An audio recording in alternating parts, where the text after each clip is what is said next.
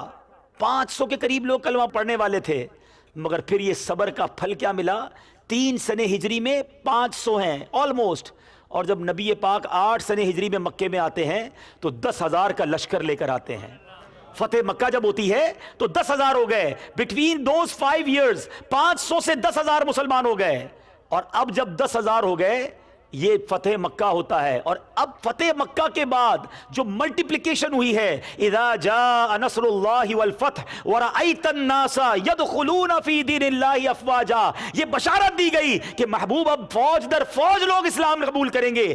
8 سنہ ہجری میں 10,000 کے قریب صحابہ تھے, 9 سنہ ہجری میں حجت الوداع ہوتا ہے, 1 سال بعد نبی پاک عرفات کے میدان میں خطبہ دیتے ہیں, 1,24,000 صحابہ موجود ہوتے ہیں. Look at the revolution.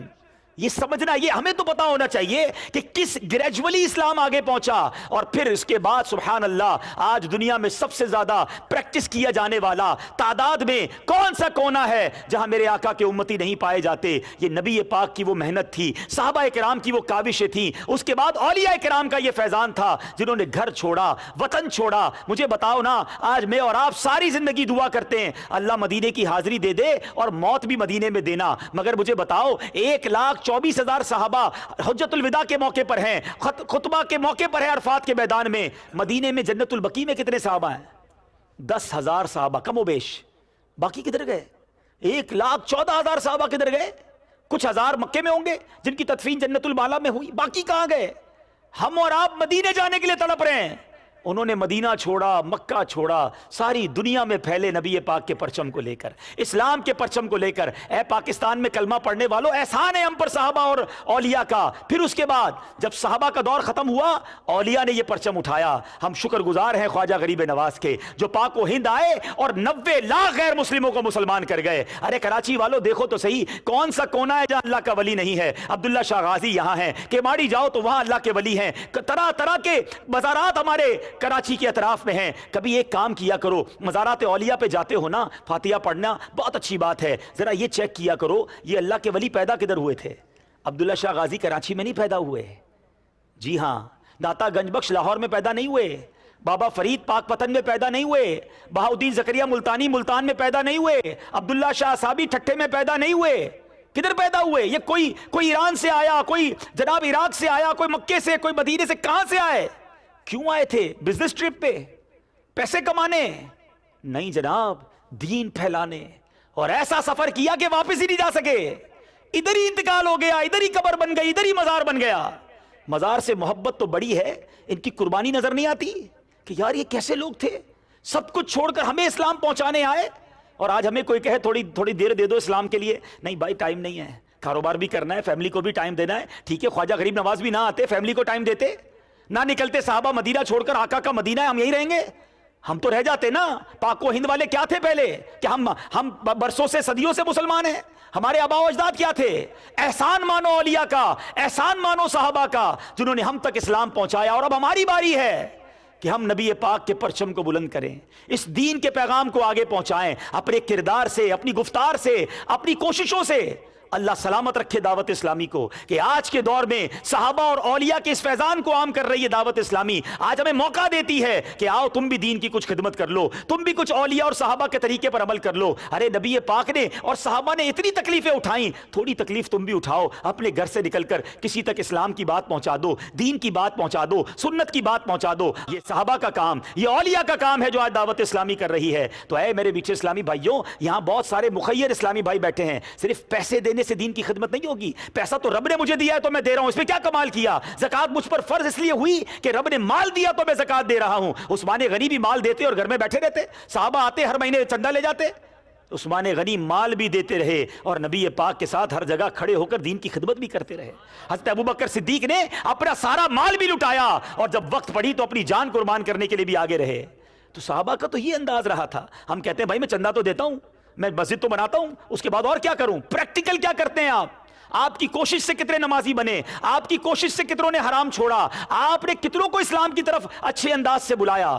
آئیے دعوت اسلامی آپ کو پلیٹ فارم دیتی ہے. آپ بزنس مین ہیں, آپ اسٹوڈنٹ ہیں, آپ ڈاکٹر ہیں, آپ وکیل ہیں, آپ دنیا کے کسی بھی شعبے میں ہیں, اور آپ آج چاہتے ہیں کہ یار کیا صدیق اکبر رضی اللہ تعالیٰ عنہ کی باتیں سنی ہیں, میں بھی مرنے سے پہلے کوئی دین کی خدمت کرنا چاہتا ہوں. دعوت اسلامی آپ کے مزاج کے مطابق آپ کو ایک انداز دیتی ہے کہ آئیے مل کر دین کی خدمت کرتے ہیں, آئیے دنیا بھر میں نبی پاک کے دین کا نام روشن کرتے ہیں. اس دعوت اسلامی کا مدنی ماحول آپ کو یہ پلیٹ فارم دیتا ہے. تو آج نیت کریں کہ انشاءاللہ سیدنا صدیق اکبر رضی اللہ تعالیٰ عنہ کی جو ہم نے باتیں سنی ہیں, نبی پاک کے وہ یار غار بھی ہیں, یار مزار بھی ہیں, اللہ سے دعا بھی کرتے ہیں کہ اللہ ہمیں ایسی ہمت دے, ہمیں ایسی طاقت دے, ہماری زبان میں ایسی برکت دے دے کہ ہم بھی تیرے دین کی خدمت کرنے والے بن جائیں. مالک ہمارے اوقات میں برکت دے, اے اللہ ہمارے کام میں بھی ایسی برکت دے دے کہ تھوڑا وقت کام کو دیں اور تیرے دین کو بھی وقت دیا کریں. میرے میٹھے اسلامی بھائیوں, جانا ہم سب نے دنیا سے, کچھ ایسا کر کے جاؤ کہ جب قبر کے اندر جائیں نا تو نم کا نومت العروس کا مجدہ ہمیں مل جائے.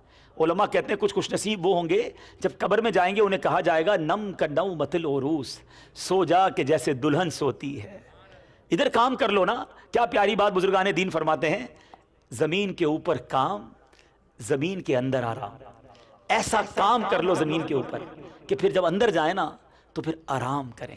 جاگنا ہے جاگ لے, افلاک کے سائے تلے, حشر تک سوتا رہے گا خاک کے سائے تلے.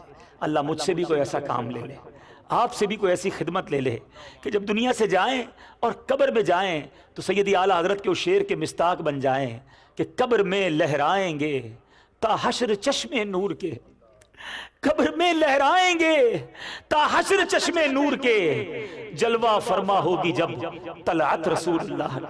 آقا کی سنتوں کی خدمت کر کے دنیا سے جائیں کہ جب نبی پاک محشر کے دن دیکھیں تو کہیں یہ میرا غلام آیا ہے, میری سنتوں کی خدمت کرتا تھا, میرے دین کے لیے کوشش کرتا تھا, لوگ اس کو سناتے بھی تھے, اس کا دل بھی توڑتے تھے, مگر پھر بھی یہ دین کا کام کرتا تھا. اللہ کرے ان غلاموں میں ہم سب کا نام شامل ہو جائے. دعوت اسلامی کے اجتماعات میں شرکت کرتے رہیے, مدنی قافلوں میں سفر کرتے رہیے. اللہ تعالیٰ مجھے اور آپ کو عمل کرنے کی توفیق عطا فرمائے. صلو علی الحبیب صلی اللہ تعالی علی محمد صلی اللہ علیہ وسلم. میرے اعمال کی اصلاح کرم سے کر دے, میرے